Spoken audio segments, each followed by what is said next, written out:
Our smallest project is probably like a whole first floor renovation. Most of our projects are going to be a full house reno or a knockdown and rebuild or something like that. So big stuff, not like, hey, Susan, can you come and give me a quote to paint the bed?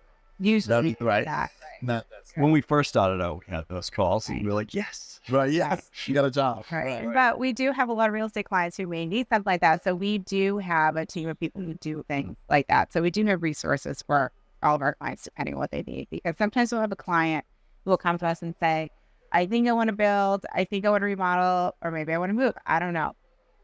So we kind of take all that. So right now we have a client 3 years ago, they came to us, they wanted to build. The numbers weren't quite there. It wasn't going to work. But what we ended up landing on was we sold their house that they were living in. They purchased a home that was about 20 years old. And right now, currently, we're in the middle of renovating their whole first floor. Okay. So a lot of times we have clients who, we kind of go through that process as well. So it's like a one-stop, it's Totally. a one-stop shop. Totally. That's what we try to be for that. So And this is building relationships. You're growing with the clients. And Absolutely. the clients are growing with you. Absolutely. 100%.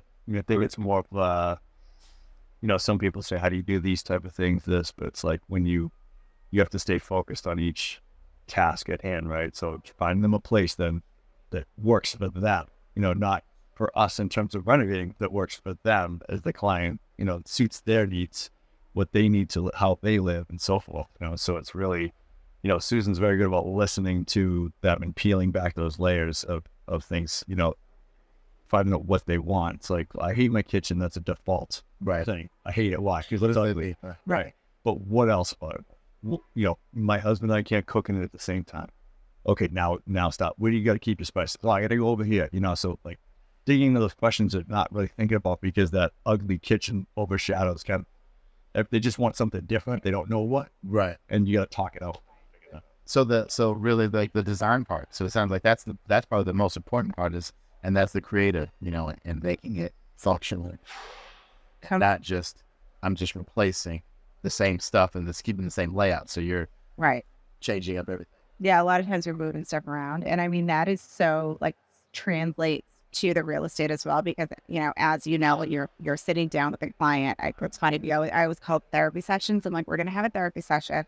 You're going to find out what you need, and it's like that process of figuring out what does the client need and what is the best way for the client to achieve that. And sometimes it is selling the home they have and buying a new home. Maybe there's something that they want that just doesn't work in their current. Or maybe the answer is you're not going to be able to find out in the marketplace what you want. Maybe you just need to renovate. So helping clients through that process of, okay, here are what the issues are. Here are the ways that they can be solved. And what do we do from here? Yeah, what's the problem? That's why they call it. And I've seen some of you guys stuff. You guys are hilarious. He's hilarious. So tell me, I mean, now, and I know, and I thought you were a former, but you said you're still active firefighter. Yeah, I've been for almost 15 years now. Yeah. We don't have enough going on, so we're like, we just add more things. Yeah. That's what we do. Yeah. That's probably where my sense of things come in a little differently, because I see really bad things at that job. So you have to deal with things a certain way. So a lot of us deal with it, through humor.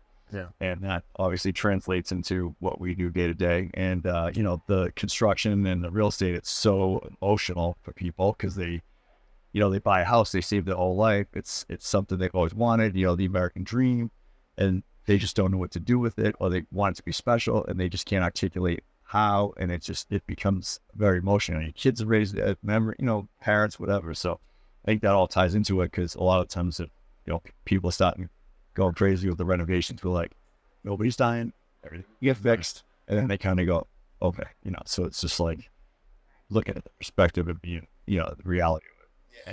And your background is really dealing with trauma, like real life or death situations. Right. Helps you put stuff in perspective, like you said. It's gonna be okay. Right. When people are freaking out because the attic wasn't empty, we're like, it's gonna be fine. Everything's just gonna be fine. We're gonna figure this out. House is still here. Right. This is solvable. Yeah. Right. And, and when we do renovations, like clients know and expect and watch to see what is Paul going to do in my house, that we want to see a video of Paul. We have Paul, taking showers fully clothed, doing all kinds of weird things, testing bidets with his pants on. That was a good video. I mean, it's all PG. Yeah. Right. Yeah, no, I've taken showers fully clothed, but Yeah. different reasons. Right. Yeah. Because I couldn't remember. Right.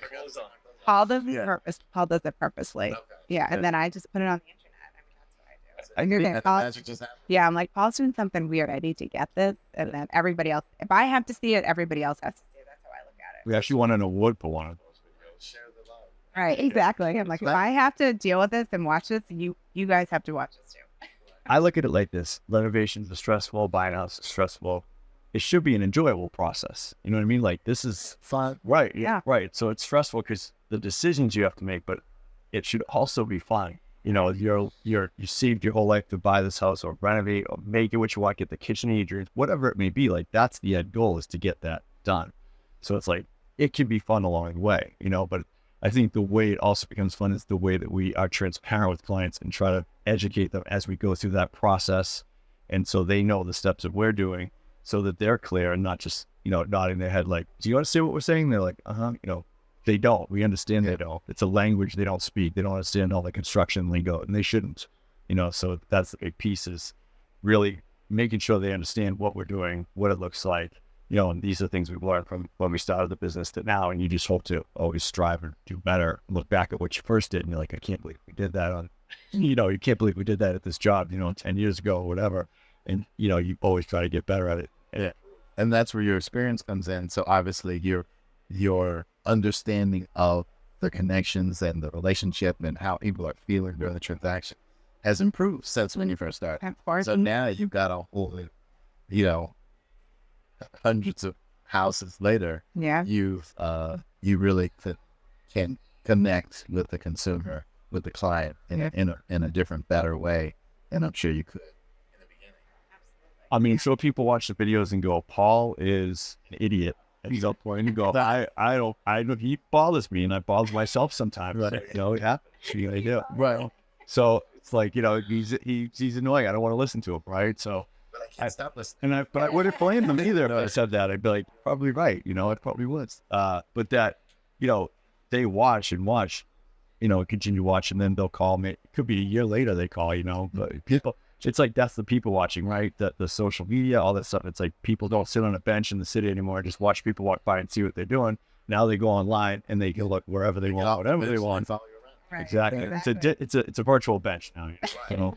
So yeah, exactly. How'd you guys meet? And tell me, like, what's your family dynamic? Kids, pets, like, what's the? Yeah. So we met through a mutual friend actually at a Christmas party. Okay. Yes, and we met at that party that night, and then That was I 15 think I called years her. ago. Yeah, I called her the next day. At the time? I was not. Okay. She was. I was not. Okay. So I met her at that party, and then the next day I called her. My buddy's like, dude, don't call her. Wait like 6 weeks, you know? And I was like, I don't want to You do gotta that. create some supply and demand. Yeah. And I was like, no, I don't want to do that. I want to talk to her. I had a good conversation with her. So I called her, and I was over house the next night. She made dinner, and she had a dump truck in her driveway. When I pulled up, and I was like, whose dump truck is that? She's like, it's mine. I was like, huh, that's interesting. I got to find out more about this. You know, come to find out, you know, her grandfather was a builder, her father did building, so kind of in the bloodline there. So it's, you know, So you didn't have a choice.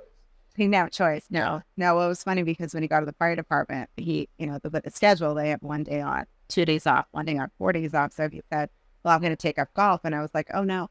You're good. Yeah. I was like, you got all this. I had a whole list of hobbies that I was going to try to cover. Right. I was going to like, I'll whittle wood. So I how to whittle wood. I'm going to learn how to golf. It's like, yeah, just all these grand ideas. And then it was like, no, I would have to. No. Just go rare. You There's